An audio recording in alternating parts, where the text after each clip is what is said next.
அதனால தான் பிரகலாத சுவாமியை சொல்லக்கூடிய சமயத்தில் சுகாச்சாரியால் சின்ன குழந்தை எல்லாம் இருந்தது, அவனுக்கு ஏதாவது ஒன்று இருந்தாலே தலகால் தெரிய மாட்டேங்கிறது. இந்த பிரகலாதனுக்கு எல்லாமே இருந்தது. பெரிய குலம், நல்ல படிப்பு, நல்ல பண வசதி, நல்ல அந்தஸ்து, எல்லாரும் ராஜா புள்ளைன்னு கொண்டாடக்கூடிய, அசுரகுலமே கொண்டாடக்கூடிய அளவுக்கு, தேவர்களும் கொண்டாடக்கூடிய அளவுக்கு இருக்கக்கூடிய ஒரு வம்சம் கஷ்யப பிரஜாபதியுடைய வம்சம். பார்க்குறதுக்கு அப்படியே தங்க விக்கிரகமாக ஜொலிக்கிறான். அப்போ ஏற்பட்ட பிரகலாதனுக்கு எவ்வளோ கர்வம் வரணும், வரலையாம்.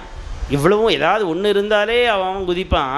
இந்த பிரகலாதனுக்கு பரீட்சித்து எல்லாம் இருந்தது, ஆனால் கர்வம்னா என்னன்னே தெரியலையேடா பரீட்சித்து. வித்யார்த்த ரூப ஜன்மாட்யா, வித்யா அர்த்த ரூப ஜன்ம ஆட்யா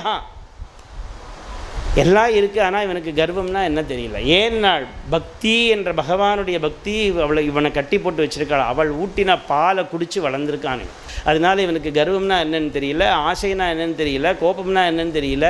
நினச்சி பாருங்க, அப்பா மலையிலேருந்து உருட்டுறார், யானையை வச்சு மிதிக்கிறார், விஷப்பாம்பை வச்சு விஷத்தை கொடுக்குறார், எல்லாம் பண்ணுறார். கோபம் கொஞ்சமாவது வரணுமா வேண்டாமா இந்த பிரகலாதனுக்கு? எங்கேயாவது ஒரு இடத்துல வர வேண்டாமா கொஞ்சமாவது? என்னப்பா அப்படி பண்ணுறீங்களாவது கேட்க வேண்டாமா?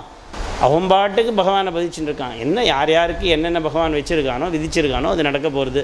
அது நம்ம அப்பா அப்படி இருக்காருன்னா அது அவருக்கு இருக்கக்கூடிய விஷயம். நம்ம ஏன் அதில் போய் தலையிடணும்?